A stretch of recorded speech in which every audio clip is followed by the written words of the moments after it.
Taking the fast boat ferry between Saigon and Vung Tau and vice versa is one of Vietnam's most underrated journeys. It's a fascinating voyage from the skyscrapers of downtown Saigon, along several busy rivers, through mangrove forest, and across open sea to Vung Tau, with a new optional stop at Can Gio, near the river mouth.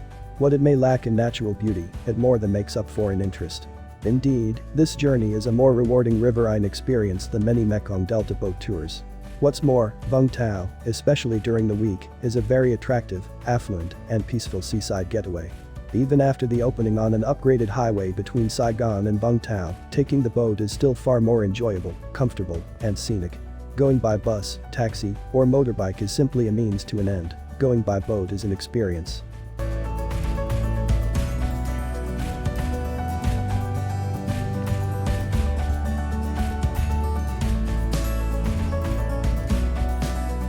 A new fleet of modern fast boats, operated by Green Lines, has replaced the old, characterful but unreliable hydrofoils that used to ply the route, one of which famously caught fire on the river in January 2014.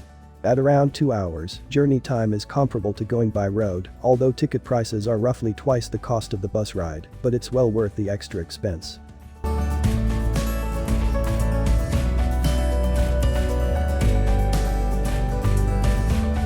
The Green Line's catamaran looks like a little tugboat, so I was surprised at how fast it goes. It was a welcome relief to see that the seats weren't crammed into a small space. The seats are wide and provide plenty of legroom, and they are made of a soft netted mesh fabric that are comfortable to sit on. The life vests are easily accessible from under the seat as well. There is Wi-Fi on board and video entertainment. They were playing traditional Vietnamese music, and it wasn't too loud, which is usually the case. They also had the air conditioning set at a reasonable level and not set to freezing. There is a small deck out the back, but it's not really suitable for sitting. This is a fast boat service and not a pleasure cruise, so I made do with looking at the scenery from the window. There is a clean Western toilet at the back, and there is no snack bar on board. You get a small bottled water though. Part of the appeal of this trip is putting Saigon in context to the surrounding waterways. While the rivers the boat travels on aren't part of the Mekong Delta, there are sections that felt like being in the Delta. Being in urban Saigon, I didn't realize how big the ports and waterways were here.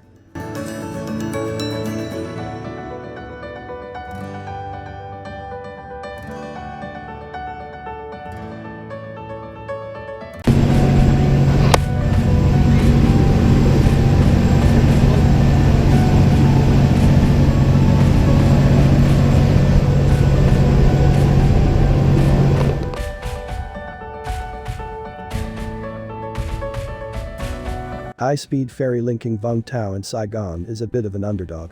From a practical point, it could be a hassle. If you have heavy luggage and your departure and/or destination points are not close to the ferry's terminals on either side, logistics are against you. There is also fiery local lore that some ferry opponents hurry to share, more about this later. On the other hand, if you ever took an overland trip between Saigon and Vung Tau, you know that it's not the most memorable route. Forget about picturesque views. Moreover, as anywhere in Southeast Asia, a ride heavily depends on the whims of almighty traffic. Okay, so far sounds like it's 6 of one, half a dozen of the other. Let's put practicalities aside. There is a compelling reason to take the ferry from Saigon to Vung Tau.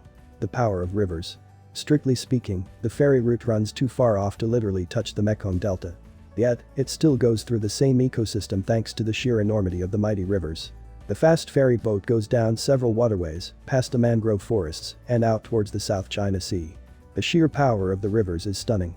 I haven't realized how vast and mighty waterways are around Saigon until I took the ferry. The Mekong is a famous river. It begins as a trickle in a snowbound Tibetan wilderness about 5,200 meters above the sea level. From there, it runs through China, Myanmar, Laos, Thailand, Cambodia, and Vietnam. With a length of 4,350 kilometers, 2,705 miles, it is the 12th longest river in the world. But this 1,000-pound wet gorilla, my views of South Vietnamese rivers always circled around just one. I remember the first gasp realizing how wide, powerful, and intricate the net of waterways south of Saigon is. For thousands of years, they had nourished the millions of people along their banks. Through the ages, they were providers to earn a living. The rivers are both ageless and ancient. Life in the region revolves around water. An astonishing variety of fruits, plants, and livestock grow in the area, providing the sustenance for millions. More than half of the country's rice and fish comes from there. Can Gio Mangrove Biosphere Reserve is located about 40 kilometers southeast of Saigon. It was formed from silt washing downstream from the river. This wetland has been listed as a biosphere reserve by UNESCO and has a distinction of being the first mangrove biosphere reserve in Vietnam. An georeserve includes diverse habitats of mangroves, wetlands, salt marshes, mud flats, and seagrasses. Moreover, the ecosystem is the green lungs of Saigon that absorbs pollution and purifies the air. On the way between Saigon and Vung Tau, high-speed ferry passes through the Can Geo mangrove forest. From downtown Saigon, along a few rivers and across the open sea to Vung Tau, the journey was eye-opening and unexpectedly fulfilling. A modern boat versus ancient rivers amounted to a fascinating voyage far better than some mainstream commercialized Mekong Delta boat tours. Thank you for watching. If you like this video, please give us a thumbs up. Please subscribe to our channel. Remember, no excuse. Go travel. Never too old to see the world.